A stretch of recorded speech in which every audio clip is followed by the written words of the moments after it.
Ladies and gentlemen, please give a very warm welcome to Ivanka Trump.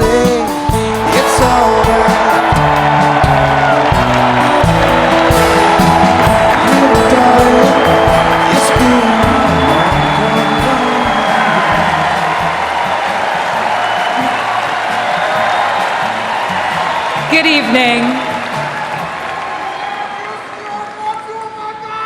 Thank you. 1 year ago, I introduced my father when he declared his candidacy.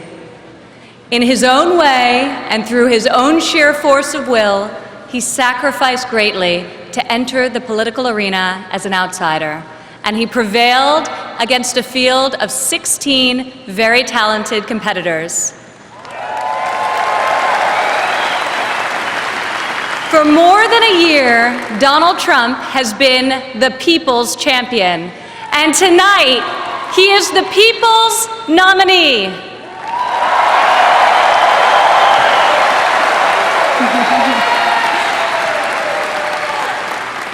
Like many of my fellow millennials, I do not consider myself categorically Republican or Democrat.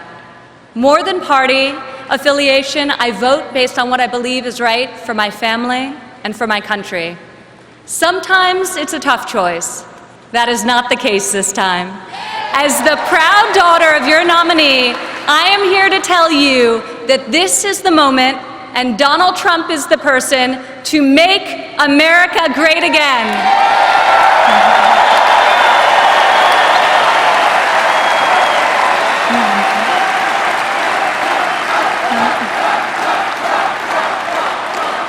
Real change, the kind we have not seen in decades, is only going to come from outside the system, and it's only going to come from a man who has spent his entire life doing what others said could not be done.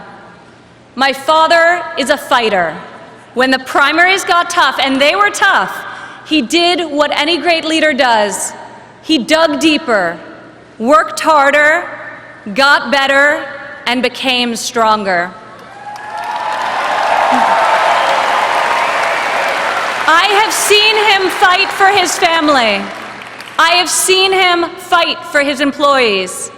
I have seen him fight for his company. And now I am seeing him fight for our country. It's been the story of his life, and more recently, the spirit of his campaign. It's also a prelude to reaching the goal that unites us all, when this party, and better still this country, knows what it is like to win again.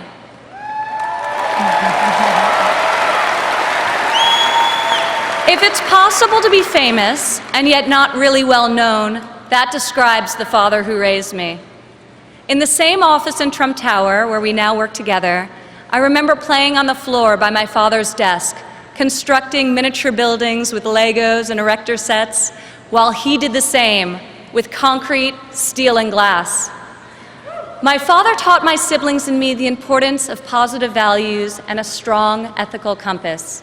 He showed us how to be resilient, how to deal with challenges, and how to strive for excellence in all that we do. He taught us that there is nothing we cannot accomplish if we marry vision and passion with an enduring work ethic.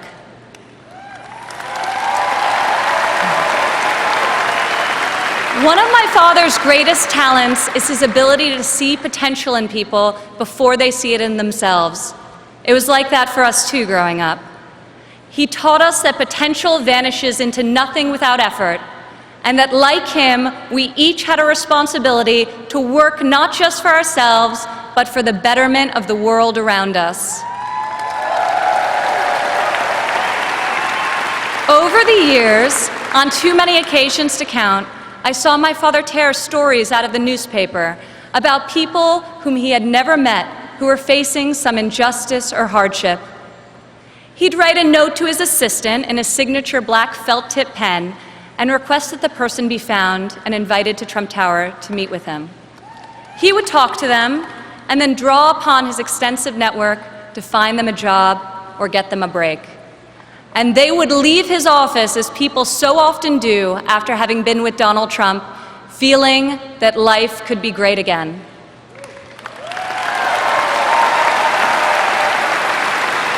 Throughout my entire life, I have witnessed his empathy and generosity towards others, especially those who are suffering. It is just his way of being in your corner when you're down. My father not only has the strength and ability necessary to be our next president, but also the kindness and compassion that will enable him to be the leader that this country needs.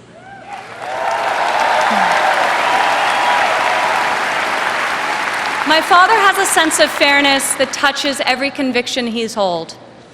I've worked alongside of him for more than a decade now at the Trump Organization, and I've seen how he operates as a leader, making important decisions that shape careers and that change lives.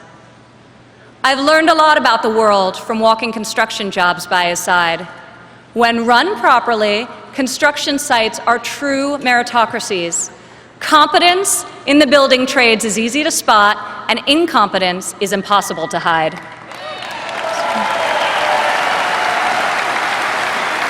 These sites are also incredible melting pots, gathering people from all walks of life and uniting them to work towards a single mission. There have always been men of all background and ethnicities on my father's job sites, and long before it was commonplace, you also saw women. My father values talent. He recognizes real knowledge and skill when he finds it. He is colorblind and gender neutral. He hires the best person for the job, period. Words and promises, no matter how visionary they sound, will only get you so far. In our business, you're not a builder unless you've got a building to show for it. Or in my father's case, city skylines.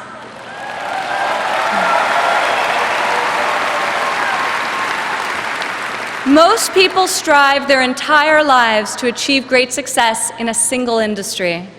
My father has succeeded in many, on the highest level and on a global scale. One of the reasons he has thrived as an entrepreneur is because he listens to everyone. Billionaire executives don't usually ask the people doing the work for their opinion of the work. My father is an exception. On every one of his projects, you'll see him talking to the super, the painter, the engineers, the electricians. He'll ask them for their feedback, if they think something should be done differently or could be done better. When Donald Trump is in charge, all that counts is ability, effort, and excellence.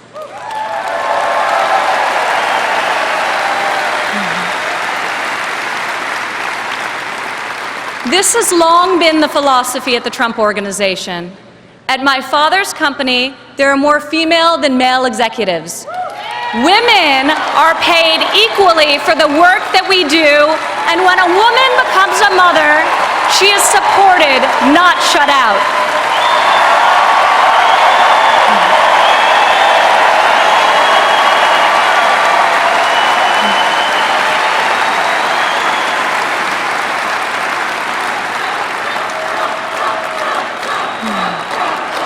Women represent 46% of the total U.S. labor force, and 40% of American households have female primary breadwinners.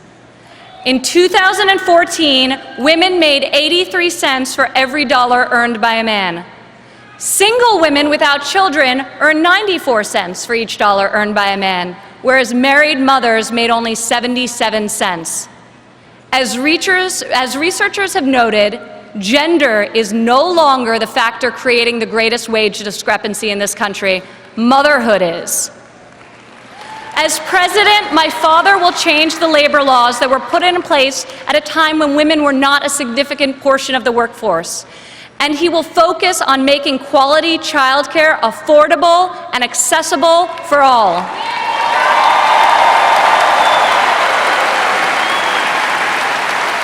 As a mother myself of 3 young children, I know how hard it is to work while raising a family. And I also know that I'm far more fortunate than most. American families need relief. Policies that allow women with children to thrive should not be novelties, they should be the norm. Politicians talk about wage equality, but my father has made it a practice at his company throughout his entire career. He will fight for equal pay, for equal work, and I will fight for this too, right alongside of him.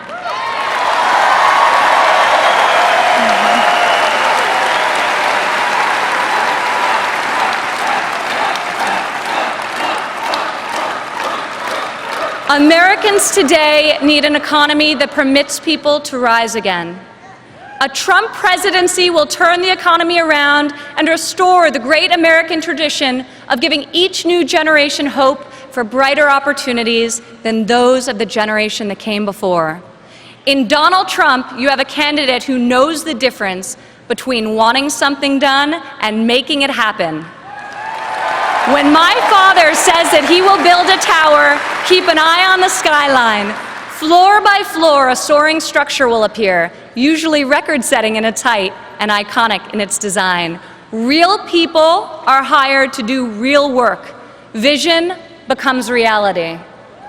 When my father says that he will make America great again, he will deliver.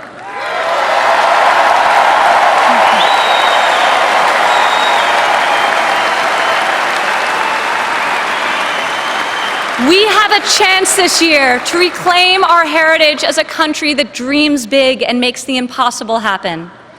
Fortunately, Donald Trump is incapable of thinking small. When I was a child, my father always told me, Ivanka, if you're going to be thinking anyway, you might as well think big. As president, my father will take on the bold and worthy fights. He will be unafraid to set lofty goals, and he will be relentless in his determination to achieve them. To people all over America, I say, when you have my father in your corner, you will never again have to worry about being let down. He will fight for you all the time, all the way, every time.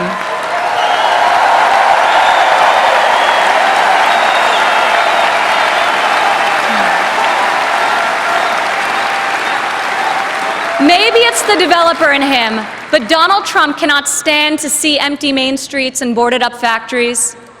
He can't bear the injustice of college graduates who are crippled by student debt and mothers who can't afford the cost of the childcare required to return to work to better the lives of their families. Other politicians see these hardships, see the unfairness of it all, and they say, I feel for you. Only my father will say, I'll fight for you.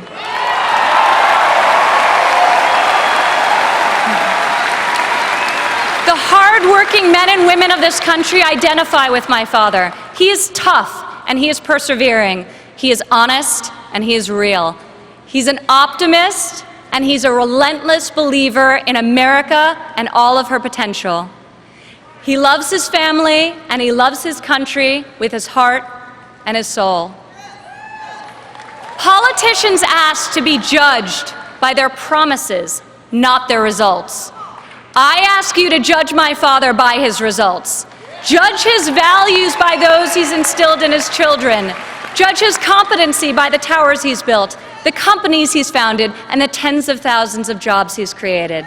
He is the single most qualified person to serve as chief executive of an $18 trillion economy. My father will call upon the best and brightest people from all spheres of industry and both sides of the aisle, a new set of thinkers to face our country's existing and future problems with fresh perspective and brave new solutions. Come January 17, all things will be possible again. We can hope and dream and think big again. No one has more faith in the American people than my father. He will be your greatest, your truest, and your most loyal champion.